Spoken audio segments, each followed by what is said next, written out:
Dear friends, let's start this session with a Tirukkural from the chapter 337, Nilayamai, which means instability. ஒரு பொழுதும் வாழ்வது அறியார் கருதுப கோடியும் அல்ல பல, which can be translated as who know not if their happy lives shall last the day, in fancies infinite enchant the hours away. This Tirukkural is very much related to the topic we have picked today. This Kural explains the subjective ideas behind each and every mind. The explanation of this Kural will elaborate the ideas as innumerable are the thoughts which occupy the mind of people, who know not that they shall live another moment. This Kural is dedicated for the unwise, but the reciprocal is for the wise people. Instead of thinking the random and unconcerned matters, we can focus on the objectivity and political aspects of news. This session is going to focus on the objectivity and neutrality of news along with various aspects of media's neutrality. Let's start with objectivity and its meaning. Okay, what is objectivity and subjectivity? In socio-cultural theory, objectivity and subjectivity are interconnected with each other.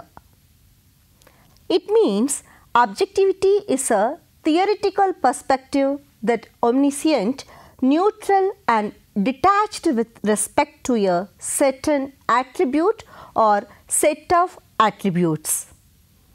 Subjectivity is being located within one's personal feelings and opinions. An editor of a newspaper or sub-editor of a news bulletin will always look into news for a different perspective to understand the objectivity of the happening.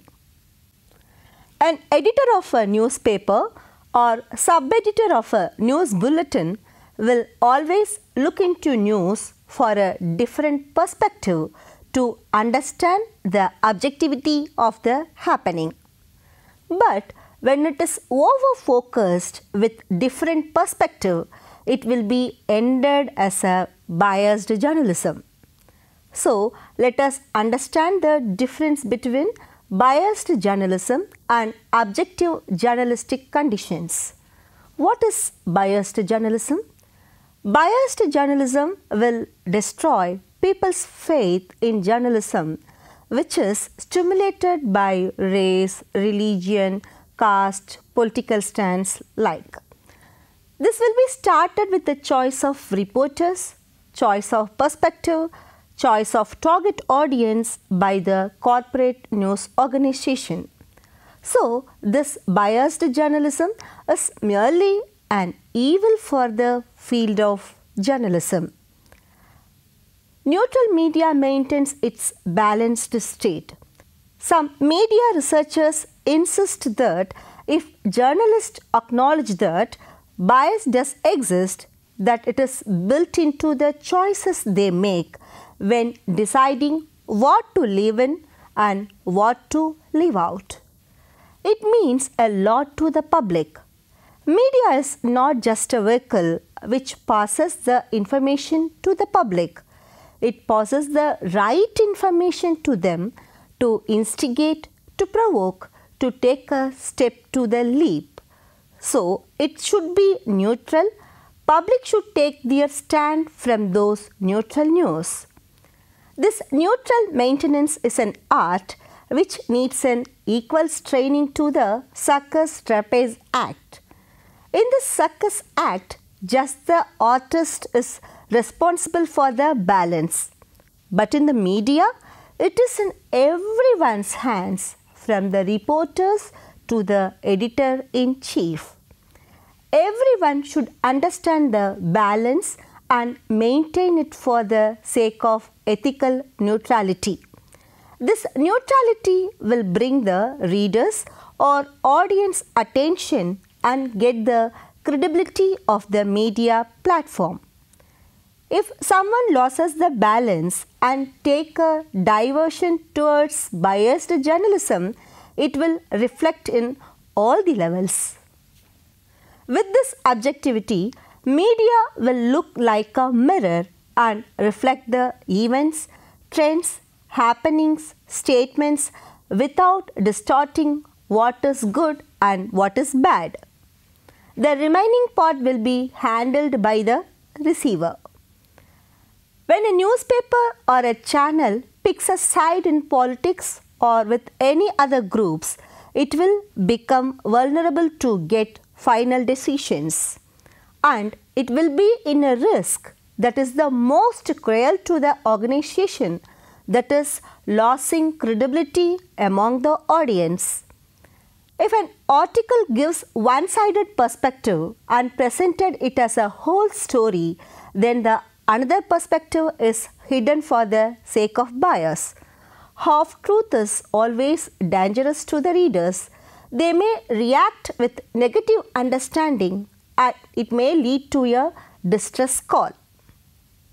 It is merely fueling the fire. There are more possible chances for this kind of negative understanding in live television debates.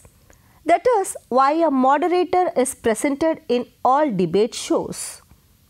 Then a question may arise, what if the moderator gets biased ideas while moderating the debate? What if he restricts the voice of suppressed people?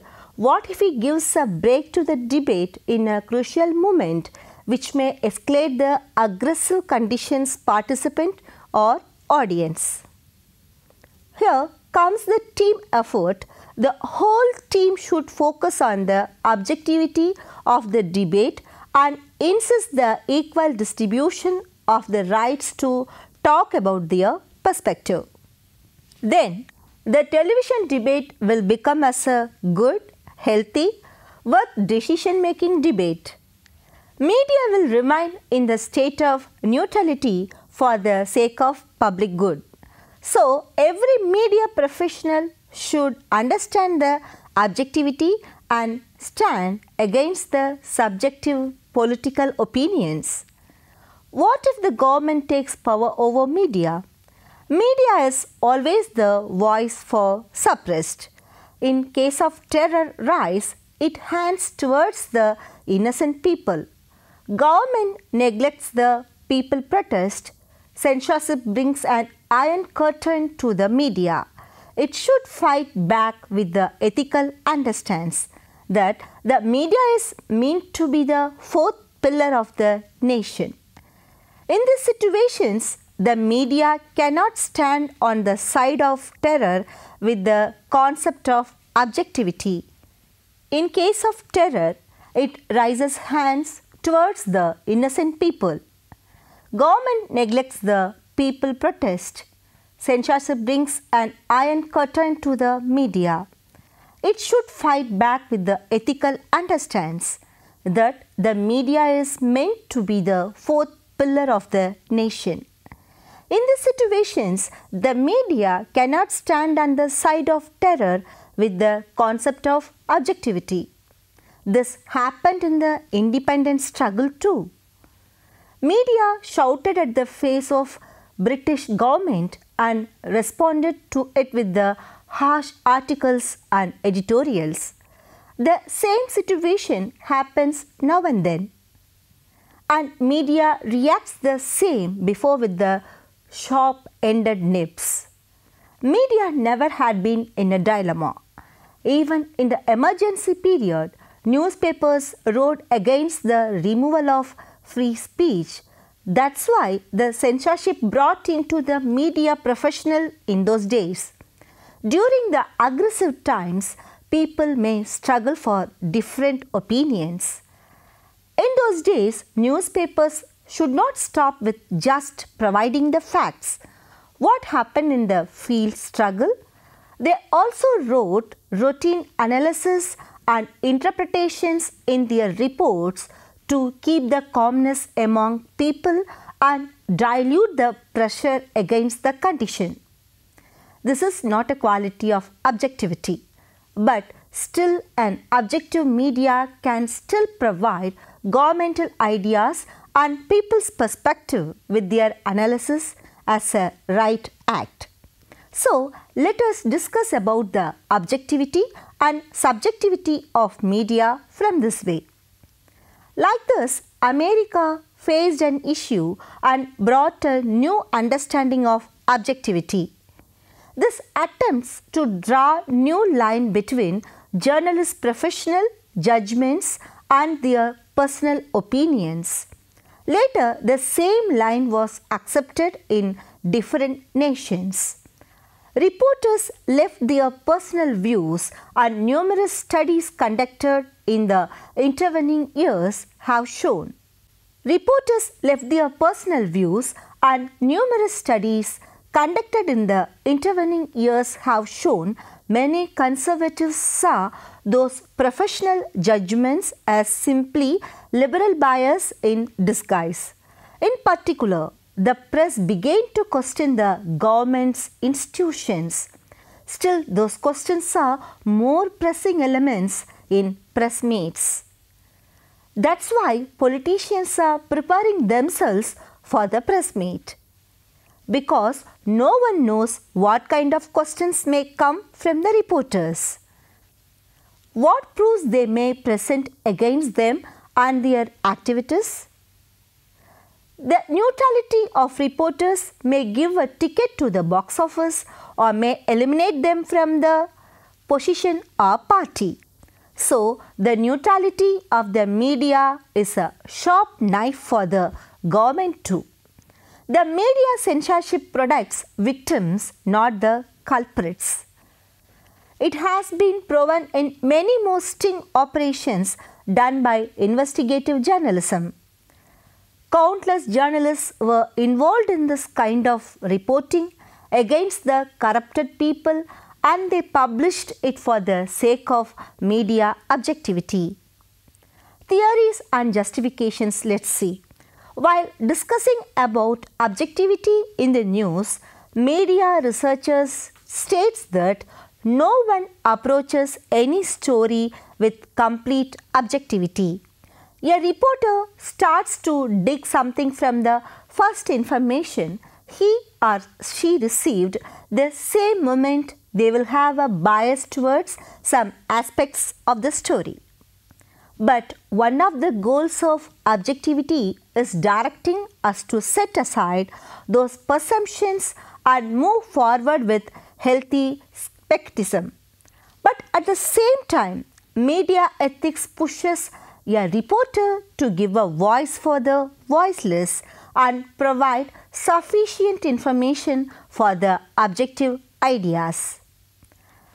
Respecting the individual and handling sensitive areas.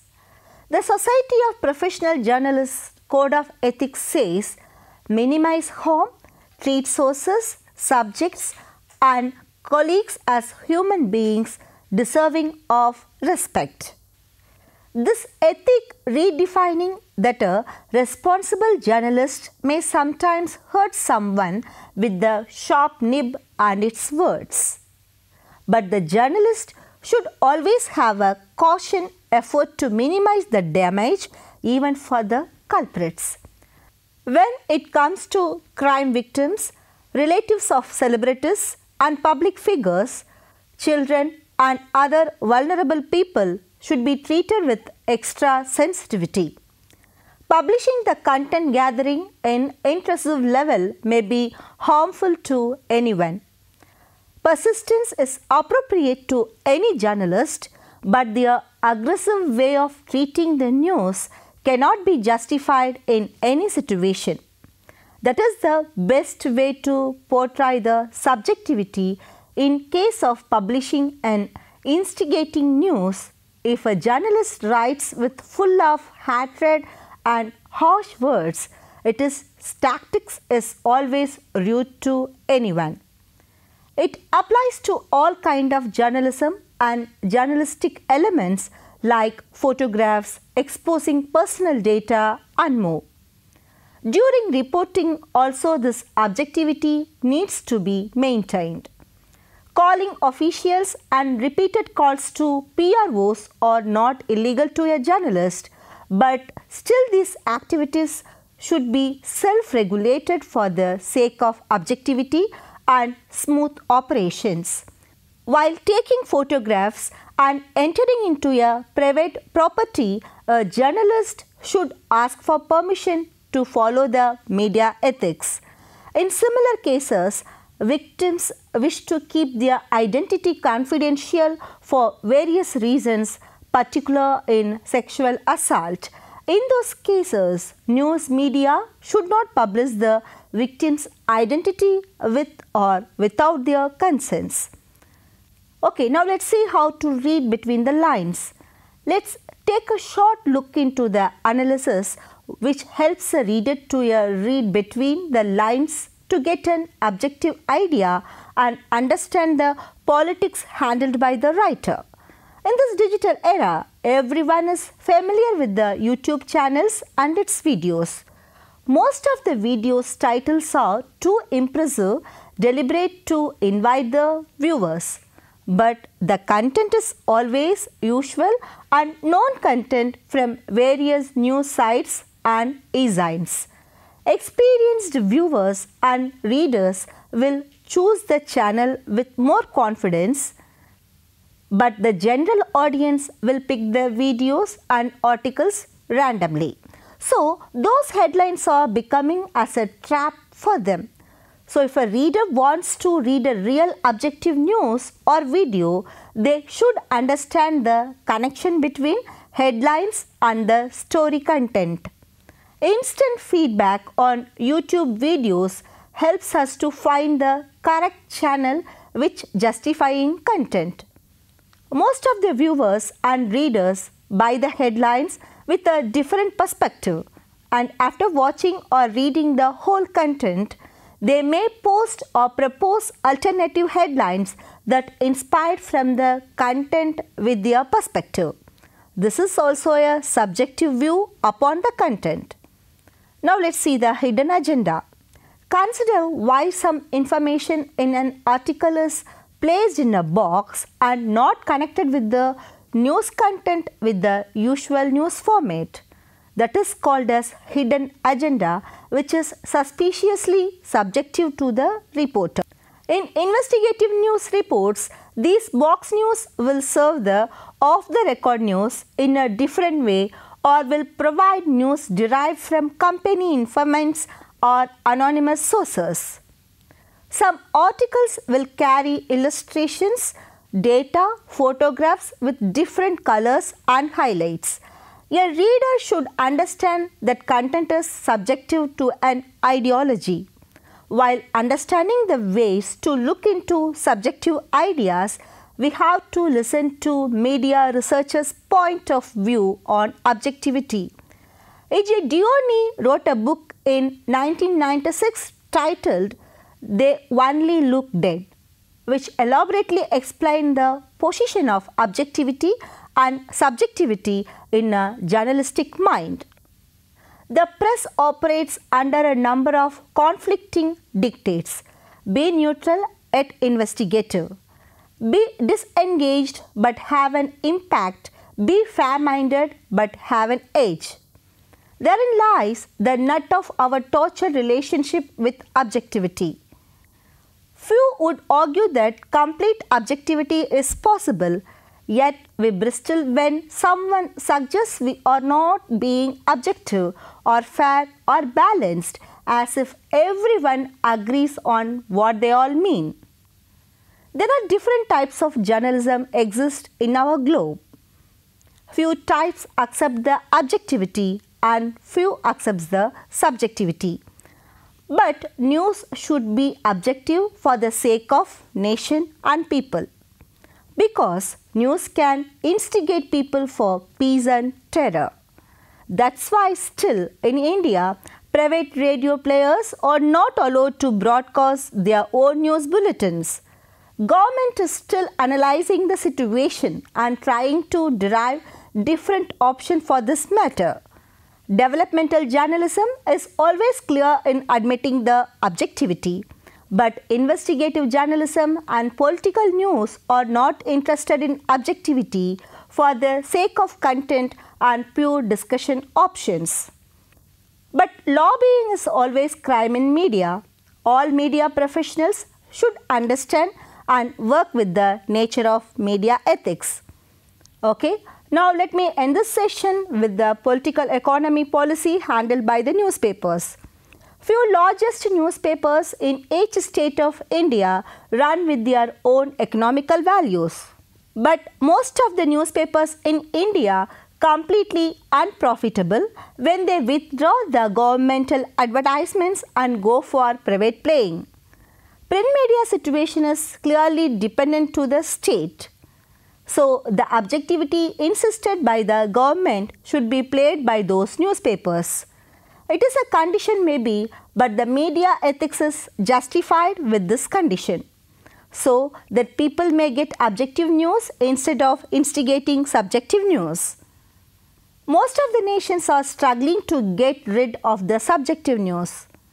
But in this democratic nation, India possibly sustained the objectivity in media without censorship exclusively for print. This may differ for different media platforms. Paid news, fake news, biased news may roam around different corners of media. But media ethics always tries to bring objectivity to their audience. I hope you all have understood the concept of objectivity and politics of news from this session. In the next session, let us focus on neutrality and bias in news exclusively. Till then, you focus and read between the lines to understand the objectivity and politics behind that news. Thank you.